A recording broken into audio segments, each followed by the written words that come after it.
Jadi teman-teman, apa pesannya di sini? Bangun infrastruktur dengan gagasan. Bukan hanya infrastruktur untuk infrastruktur, tapi infrastruktur untuk tujuan sosial. Ada gagasan sosiologi di situ, di balik infrastruktur keras. Dan ini yang kita terapkan di Jakarta. Nomor 1 gagasan, nomor 2 narasi, nomor 3 karya. Karya itu yang ketiga. Nomor 1-nya adalah gagasan, lalu narasi, lalu karya. Kalau hanya karya saja, tanpa narasi, tanpa gagasan, kita tidak bisa menjelaskan mengapa ini dibangun. Mungkin lebih tepatnya nanti dari teman-teman ya yang menerjemahkan. Intinya Bapak Ketua Umum dan pimpinan mengarahkan supaya nama-nama yang memang dikonsumsi oleh publik selama ini itu bisa dimunculkan di dalam kulit itu, termasuk juga karena Perindo adalah partai politik yang aktif juga menyuarakan gagasannya, itu juga memasukkan tokohnya katakan begitu di dalam politik nasional.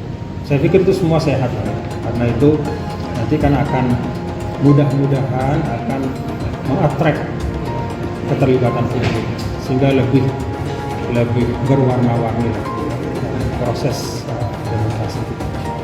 Itu aja. Jangan-jangan Anies yang membawa pikiran-pikiran besar Bung Karno ini menjadi lebih terrealistis. Jangan kita hidup dalam politik yang gembira saja. Toh satu partai tidak cukup membereskan Indonesia Raya yang sebesar ini. Dan jangan pernah berpolitik dengan penuh kebencian dan subjektivitas. Jangan. Nggak elok bagi diri yang bersangkutan dan nggak elok untuk pendidikan rakyat. Jangan-jangan gara-gara itu dia sakit, trauma pada Anies. Jangan. Kita bertarung di pemilu, ente punya calon, kami punya calon, itu suatu hal yang dinamis. Tapi kita nggak perlu bermusuhan. Apa harus bermusuhan? Kenapa kita harus menebar politik kebencian? Siapa yang menggigit cabai, dialah yang akan binasa. Ini penyebab haters Anies Baswedan tidak mampu beradu gagasan. Dikutip dari News Jakarta, Deputi Balitbang DPP Partai Demokrat Syahrial Nasution mengungkapkan penyebab haters atau pembenci bakal capres Anies Baswedan tidak mampu beradu gagasan. Menurut Syahrial, haters Anies Baswedan hanya mampu menerjemahkan sesuatu dari luar dengan argumen yang salah sehingga pasti tidak mengerti isinya.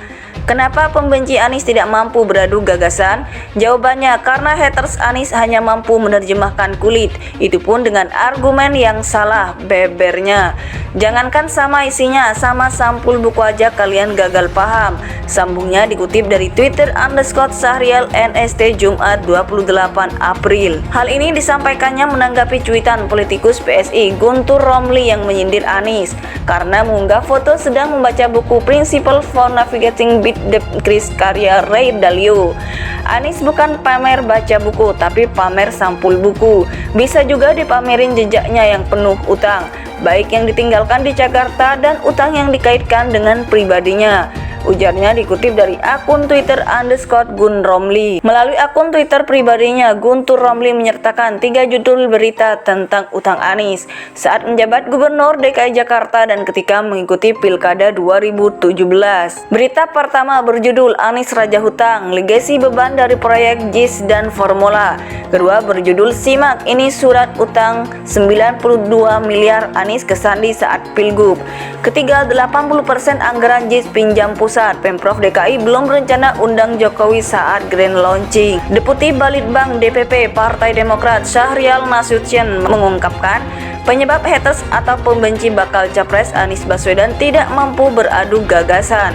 Menurut Syahrial, haters Anies Baswedan hanya mampu menerjemahkan sesuatu dari luar dengan argumen yang salah sehingga pasti tidak mengerti isinya. Kenapa pembenci Anies tidak mampu beradu gagasan? Jawabannya karena haters Anies hanya mampu menerjemahkan kulit, itu pun dengan argumen yang salah, bebernya. Jangankan sama isinya, sama sampul buku aja kalian gagal paham. Sambungnya dikutip dari Twitter _Syahrial NST Jumat 28 April.